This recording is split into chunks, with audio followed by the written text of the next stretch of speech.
What is going on, everybody? Welcome to the latest episode of The Legislative Director, talking about legislative things. Here she is. She has survived a very, very busy week.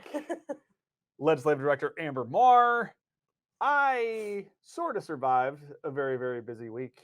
Not the Legislative Director, Jason Thompson. Amber, how are you? Great, actually. Thank you. Yes. Wait, I did have a question. What? Why did I survive, but you aren't sure? You only. I was just trying to be funny. I made it.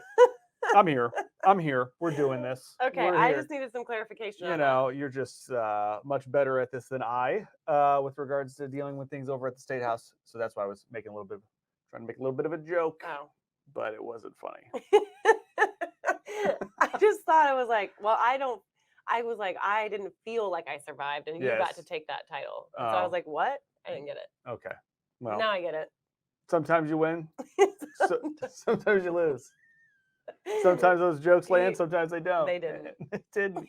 That's fine, dude. But you know what? I'm going to keep on shooting my shot, swinging away at that, and we'll get there. All right. So, Amber, as I alluded to, we did have a very busy week this week. We did. And so there was a couple things that were going on. Had the legislative team here. We had our coffee cart, several hearings where we had bills that we were focused on, where you testified. We got some that are coming up. So let's dive into it and start. We kicked off our week with our volunteer legislative team coming here for their first in-person meeting of the session. Let's talk about it. How did it go? You know, we got, Dan's gonna be showing some photos. This is the whole crew in our large conference room there to start talking about what we were gonna do the next day. It was pretty much standing room only. Standing room only. Look, you couldn't even buy a ticket for this thing if you wanted to. So we had the whole team around the table talking about legislation, talking about what the coffee cart was going to be the next day. It's just, look, it's a great group of folks. We got some new members in there as a part of the team, and just good energy.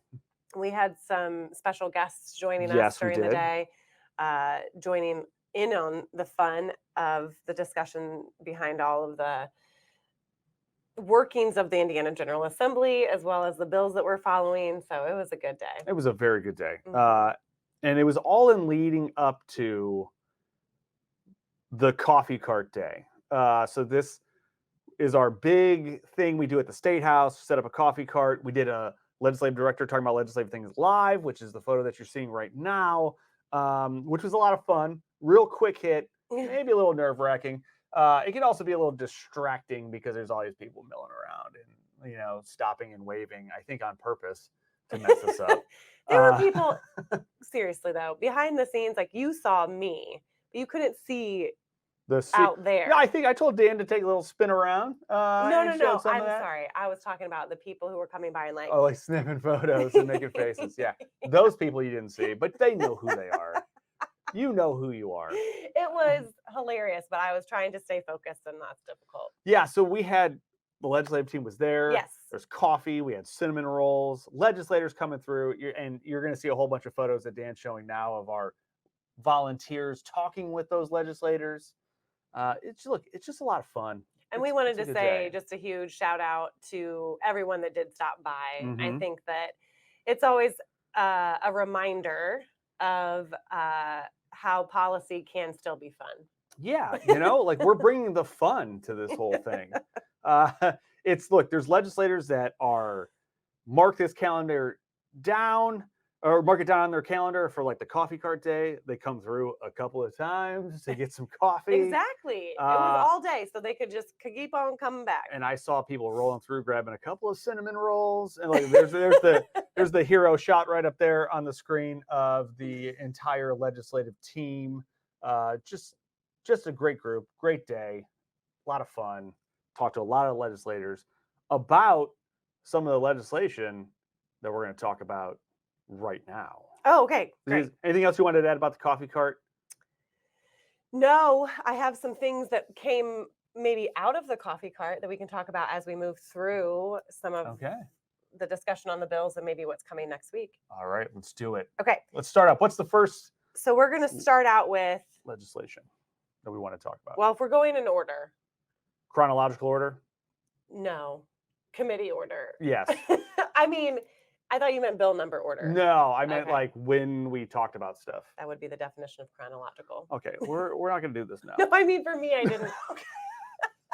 You said chronological. You're right. I meant and I was thinking numerical, and I was thinking committee schedule. This is what's happening. Yeah, so you can see what kind of week it's been.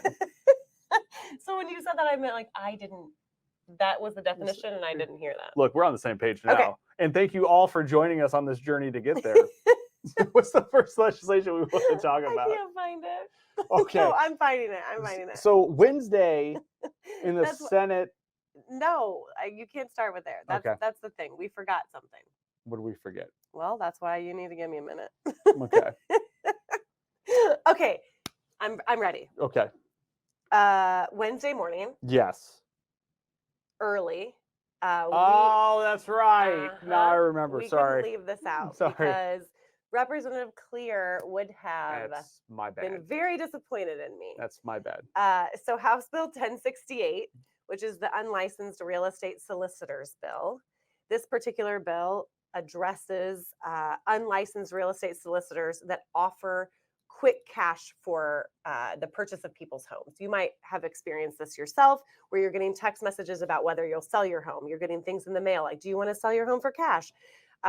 Or phone calls all about this. This bill deals with that, and it is trying to include a specific disclosure on all of these solicitations that these unlicensed real estate solicitors are doing to purchase homes so that it's more transparent. People aren't getting caught up in this. Usually what happens is if someone, especially aging Hoosiers, if they hear, oh, we'll give you $90,000 cash for your home.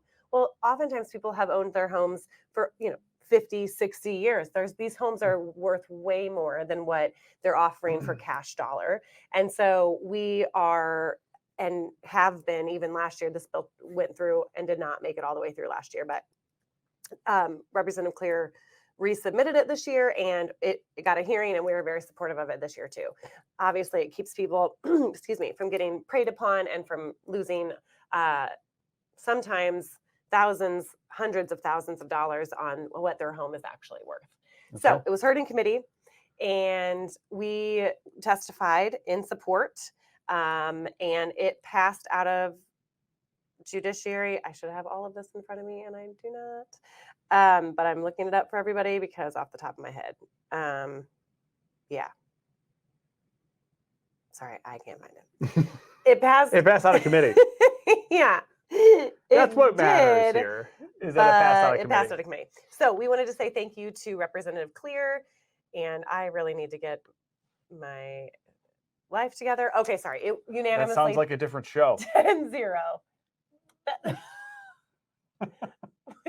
Okay, 10-0. It passed. I'm gonna ignore that. Dan's telling you not to hide your feelings. Thanks, Dan. Okay. You're doing great. All right, so it passed out 10 to nothing. So thank you to Representative Clear.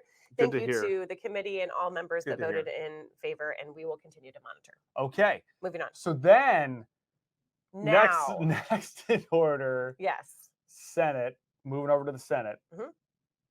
What did we testify on? What committee were we in? What's going on? Yes, we testified in Senate Health and Provider Services on Senate Bill 10, which, if this was all things that we had discussed, not only on our last episode, yes, but also at a coffee cart. Yeah, that's what I was going to say. That was the one side of the one pager that we gave was about these mobile integrated health programs. Yes. Specifically, this one is the Community Cares Initiative Grant Pilot Program. And this, again, was brought forth by Mayor Jensen out of Noblesville, Indiana. Mm-hmm. And it's because they have a program, that mobile integrated health community paramedicine program, dealing with specifically around mental health. Yep. And I don't know what's going on. This grant pilot program is to help start or expand mobile integrated health programs specifically around mental health. Okay.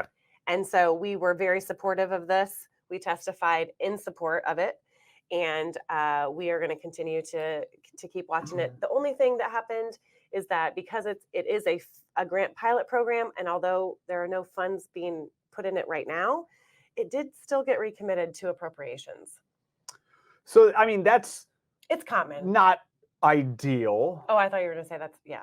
I mean, it's not ideal that it's going there. It is not. But things get recommitted all the time if there's hopefully it will get its hearing before the deadline. Yeah. So next, just know it will have to be heard in appropriations before next Thursday, because that is the deadline for the Senate committees to hear all of their bills.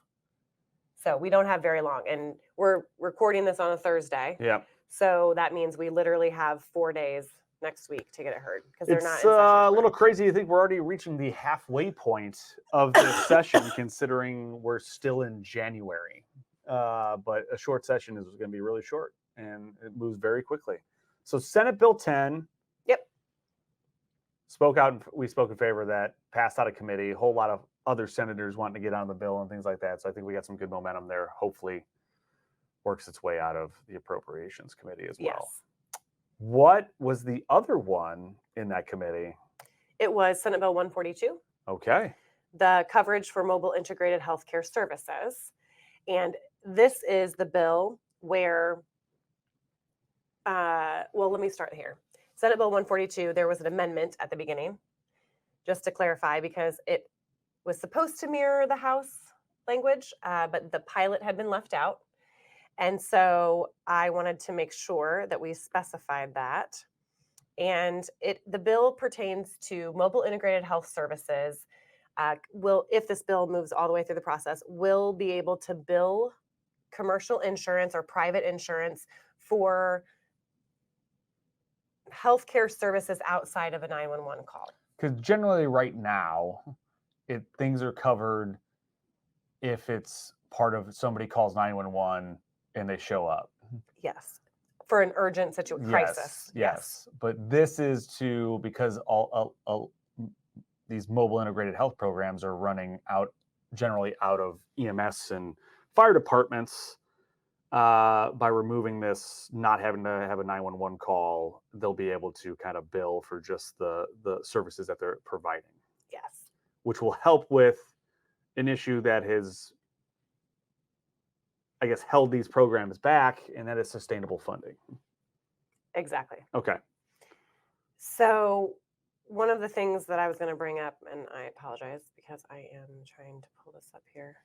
And as everybody recalls, we put out a video about this, healthcare the Hoosier way. Look for it on AARP.org/IN. It's on our YouTube page as well. Check it out. And we highlight the community of Monticello and their program, and some of those folks actually joined us. But you were looking something up. What were you? I appreciated you taking that over, so I can. Hey, this is the kind of partnership we got going on here. Yes. So fill in the gaps there. At the beginning of the committee, there was an amendment because, like I said, it was supposed to mirror the House version, and some things got left out on accident when the filing occurred. So while this particular bill discusses mobile integrated health services being able to bill private insurance outside of the 911 call so that we can be proactive, not reactive, we're doing a pilot. So This is not statewide. And the counties that are included are Delaware, White, and Montgomery County. And the reason why I say that is because those cover 3 of the most robust mobile integrated health programs that are currently operating in the state.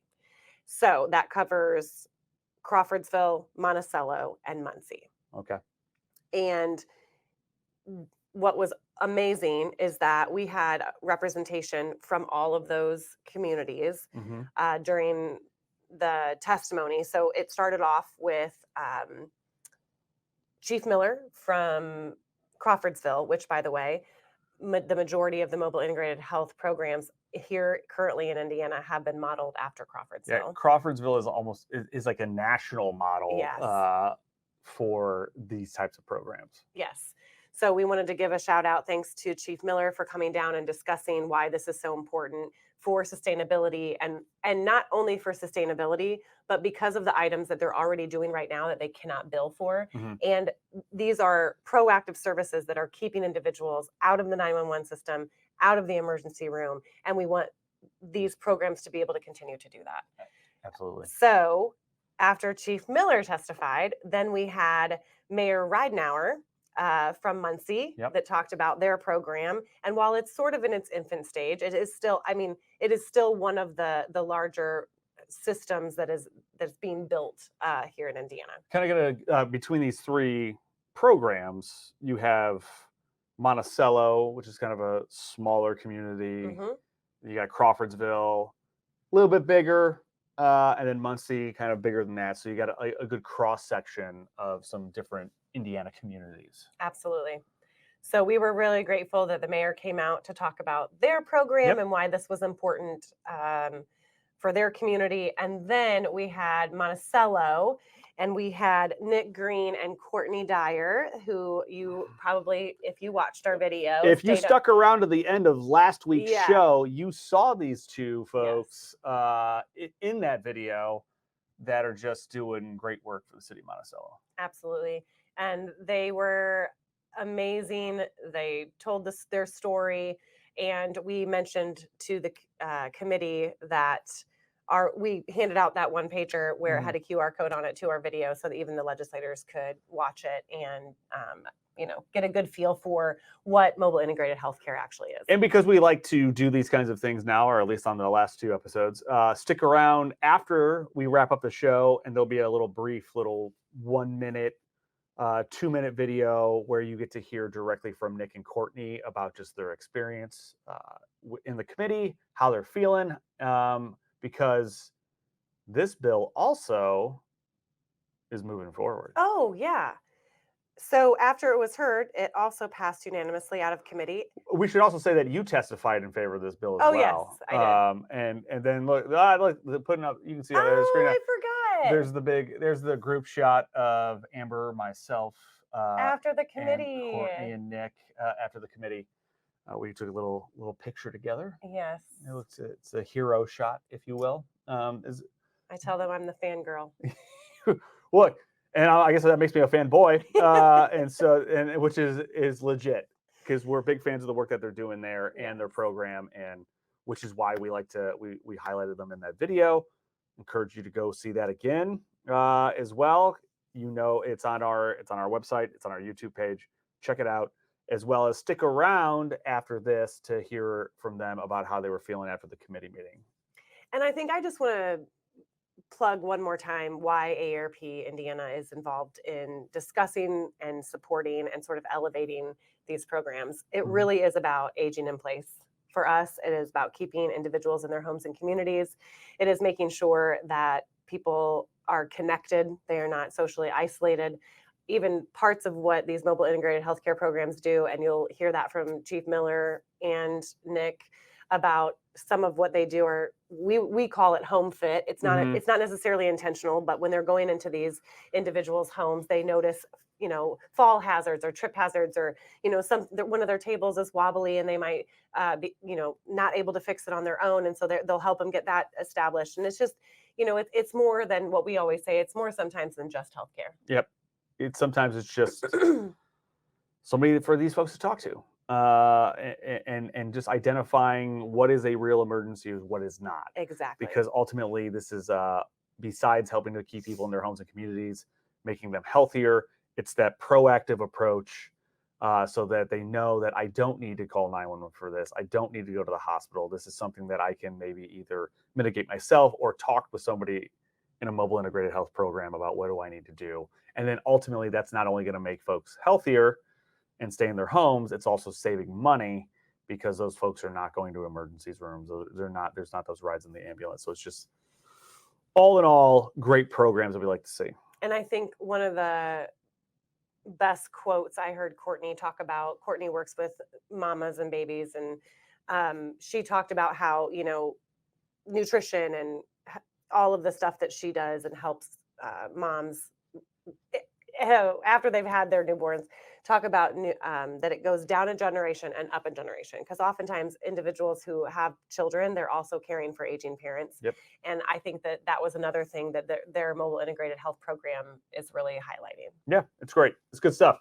So passed out of committee. Yes. And now moving on. It is moving on, and this one did not have to be recommitted to appropriations. Cool. So yeah, Stay tuned. we're really excited about it. So that was Wednesday. And 142, it was 7-0. I said Okay. unanimously, but it was 7-0. Yep. Perfect. So we got those two great bills, mobile integrated health. Those are moving forward. And we did have, sorry, just No. one more Go thing. ahead. We did have, there were other folks that testified. So Yeah. firefighters and Kristen Lace from the AAAs. AAAs. Yeah. So there was, we don't want to leave out some of our community Good, partners. good cross section of folks Yeah. that are involved and supportive of the issue. So that's good. That's great. We are, look, this is good stuff. We want to keep it going. I wanted to give a shout out, a huge thank you to Senator Buchanan. Yes. And Senator Charbonneau. They're both on the bill. Senator Charbonneau for hearing it, but also Senator Buchanan for working with us and just consistently making sure that the language is correct. And to Representative Baird, who was in the committee. Yep. He has the House bill that has not gotten a hearing yet. But I think that what will happen is if this bill moves over to the House, Representative Baird will be on it. Yep. So we wanted to thank him as well. Great. Yeah. Okay. So moving on to the next thing, we want to talk about, which bill do we want to talk about now? My mind just went blank. Are we thinking, is it any of our transit related ones? Yes, we'll do what just happened today. Yes. Okay. Because since we're kind of real time, since we are on a Thursday, yeah, the Senate went into session at 1:30, and they did have Senate Bill 52 on second reading today. And remind the folks at home what Senate Bill 52 did. Yes, Senate Bill 52 is the prohibition on the use of dedicated lanes, authored by Senator Freeman. And we talked about how this came out of committee because they had amended it to a moratorium, a one-year moratorium.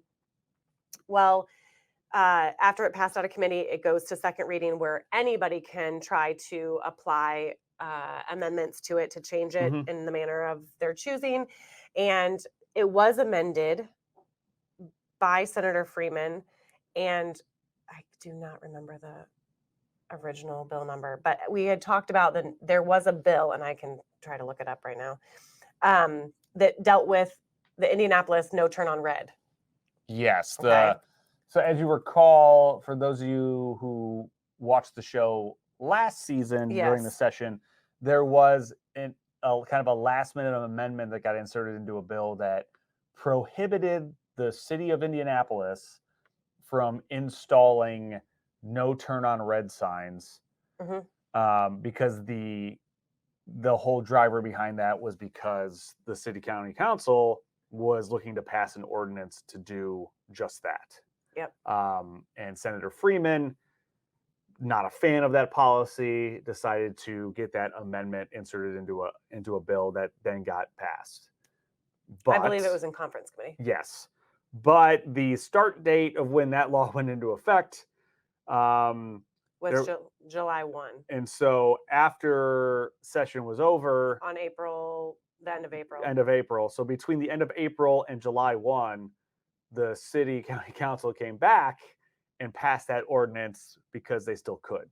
Because it wasn't in law because yet. It wasn't against the law yet. Which brings us to now. So that brings us to Senate Bill, thank you, 108, which is called Traffic Control Ordinances. And it deals with putting a statutory provision prohibiting a turn at a steady red light retroactively back to January 1 of 2023, which would mean if this bill passed as written, all of what the city already has done will have to be taken down. Well, here's where I think the city and Senator Freeman came to an agreement. Senate Bill 108 was on the calendar this week. Yeah, it was. Was it this week? Yeah, I think. Sorry, this week feels like a month and 1 week. It's been a long time. But it was pulled from the calendar. It was supposed to have a hearing, then it was pulled. They said they're not going to hear it. Well, what happened today is because since 108 was not heard and there was an agreement between the city and Senator Freeman, this amendment that was placed into Senate Bill 52, which is actually the moratorium on dedicated lanes for a year, because that's how it was amended in committee. Yep. There was an amendment that went in that also put a moratorium on any additional no turn on red signs. So the agreement, I guess, is what is already out there stays. Over the next year, they're going to study what happens when you prohibit turns on red, Okay. to kind of see what that means. Is it safe? Blah, blah, blah. And so that I think the thought process would be anytime they want to put up a new sign, they will have to maybe get it approved by the General Assembly. But that's not in there. Yeah, that's not in there. It's just a moratorium. So they have to halt on any further or additional signs. They're going to study it and kind of talk about what is good or bad about having no turns on red. So just know that that was inserted into 52. 52 still stands as a moratorium on dedicated lanes right now.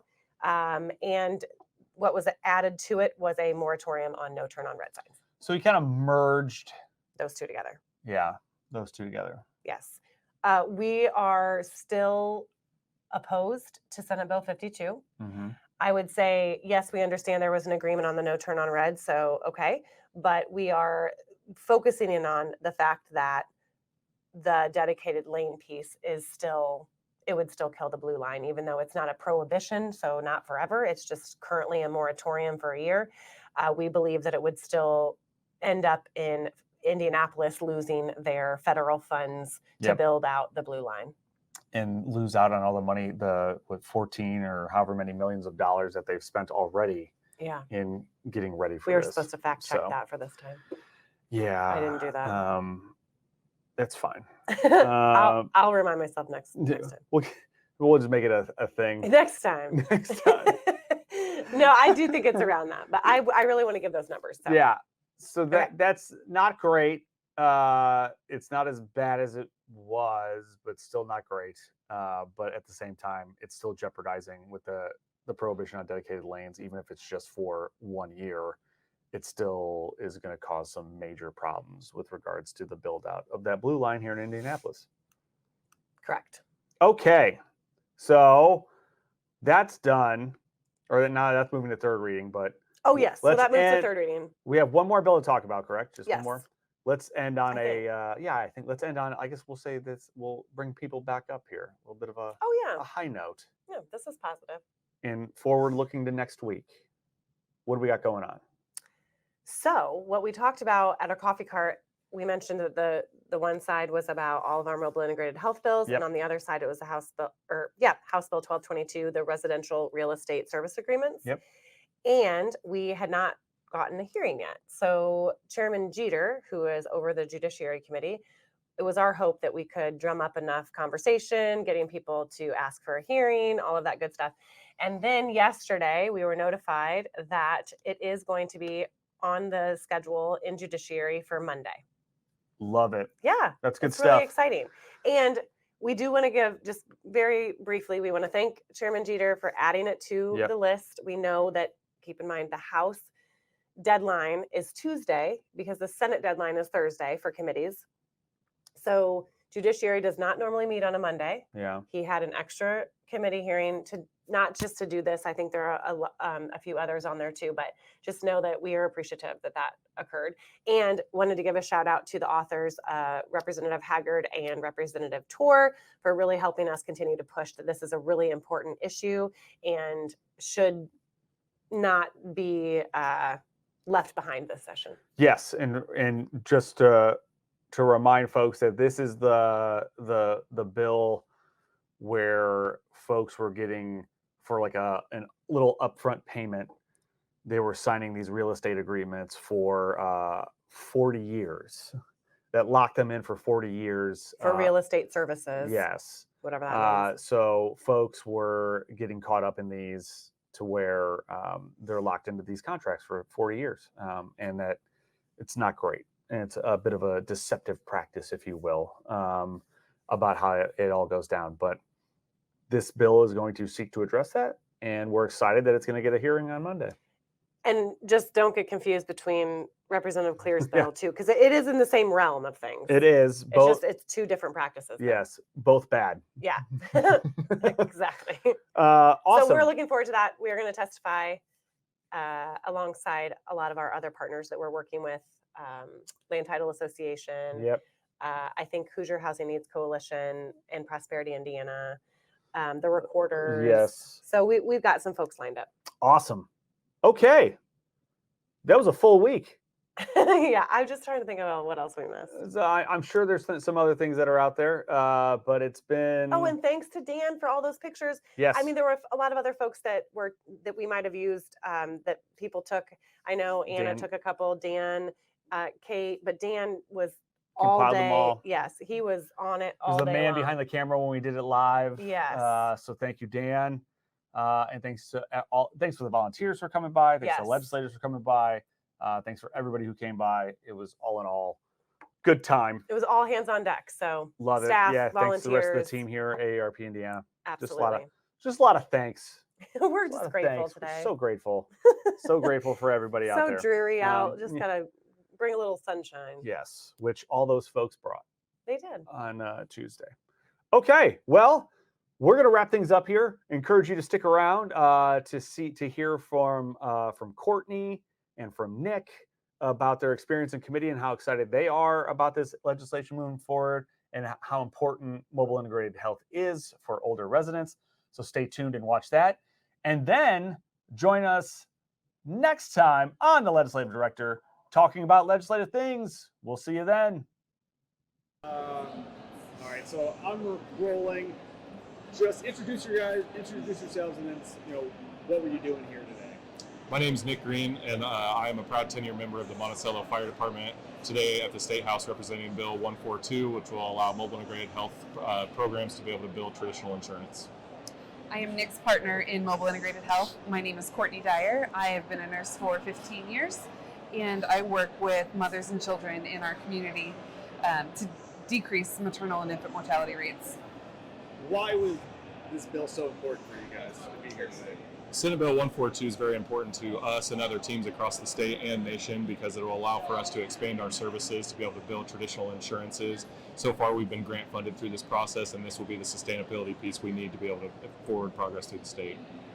And why is mobile integrated health so important for older Hoosiers? Mobile integrated health is very important for older Hoosiers because sometimes they don't know how to navigate their resources, whether that can be online resource navigation, in person, phone calls. They just don't know what to do. So we try our hardest to be in their most intimate setting, in their home, help them navigate the ever-changing world that they live in. And at the end of the day, advocacy and education is our top priorities for each patient.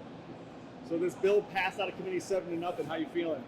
Feeling pretty good. Pretty excited. It's exciting to see a little bit of the light at the end of the tunnel, and excited to see what challenges come up in the next couple weeks.